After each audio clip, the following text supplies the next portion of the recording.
Hello, my name is David Kurtz, and I am a student in Business Communications at Bow Valley College. Today, I'd like to tell you about two of my interests, that is, chess and calligraphy. I have liked these things for a very long time, but it is only recently that I figured out how the two can become connected. I hope that as you listen to me in the next couple minutes, that you might reflect and figure out how your interests can connect you to the places where you live. For me, this connection was a statue. Not just any statue, this statue, the man in Century Gardens. One Sunday when I was walking around, I had noticed an odd sighting. This statue is a man playing chess on his own.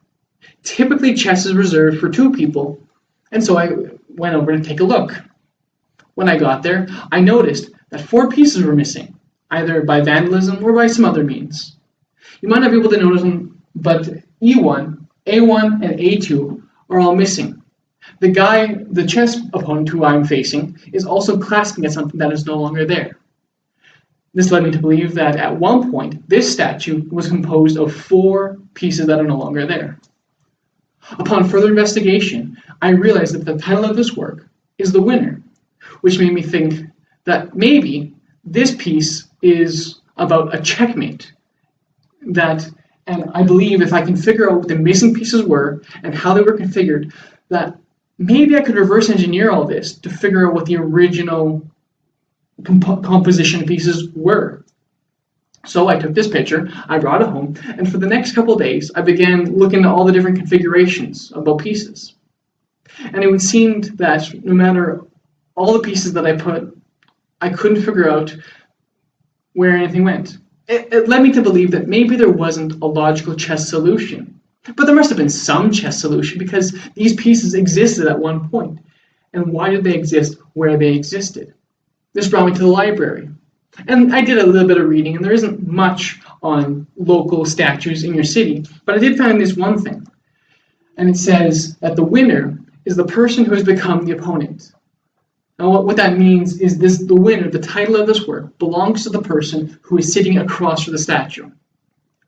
That is, as you sit there, you are probably in the best chess situation. And this led me to think, well, if I don't have to figure out the opponent's winning move, maybe all I have to do is figure out my winning configuration. So with this in mind, I brought the problem to a friend. And I said, given this position, given these empty slots, given these pieces that I think are missing, can you set this up in such a way that you can get checkmate or something similar with white? So he looked at it for a couple minutes, plopped a couple pieces down, and said, you know what, I don't think either side can get checkmate. What I do believe, though, is this is probably the best sort of configuration I can think of, and if I had to choose, I would much rather want to be in this vacant seat. And this led me think, so it's kind of been concluded that this chess game doesn't actually have a solution. So what does it mean to be the winner? Well, I think that is posed there as a sort of question that allows the person sitting on this bench to figure that out for themselves. It's a matter of public engagement. I myself had already figured out different ways what that meant to me. I looked at it independently.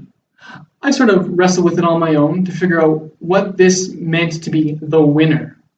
When that didn't satisfy me, I brought that question to the library where I could research and figure out what some books might say. If I could find maybe a photo or some description of the original intent. And when none of that seemed to work out completely, I brought it to a friend to see what his take might be.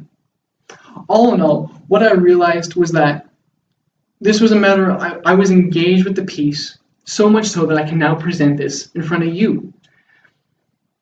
And I hope to leave you with one thing.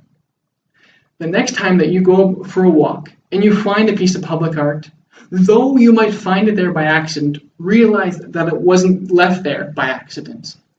And if it interests you, if only minutely, take the chance to investigate what that might mean and share that with others. Because I believe when you share this and you figure out when you look at your interests, you can figure out how those things connect you to the place where you live.